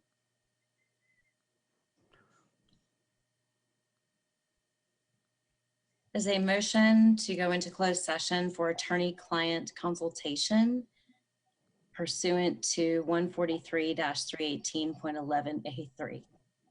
Thank you. I'm not going to try to repeat that, but I'm going to Move ask as if we stated. have a motion to go into closed session on that basis. Moved as stated. Second. Let me ask, it looks like the manager may have a comment. No, just wanted to say, and whenever we're ready, probably just need to pause for a number of people to move off the meeting. That's all. Gotcha. Yes, and I am waiting for Tony to tell me that we are off the air. Okay, let's make the vote first. Madam Clerk, please call the roll on going into closed session. We are clear. Aye. Mayor Pro Tem Johnson, Aye. Councilmember Caballero, Aye. Councilmember Freeman, Aye. Councilmember Middleton, I vote aye. Councilmember Reese. Aye. Thank you. Thank you, Madam Clerk. The ayes have it and the motion passes unanimously, and we will move into closed session. Colleagues, we're going to take a 5-minute break, so make sure that everybody who needs to be in the room is in and everybody who's not in the room is not in. And it's now 5:02. We'll reconvene at 5:07. Is that okay, Madam Attorney? That sounds great, Mr. Mayor. Thank you. Thank you, Thanks. everybody.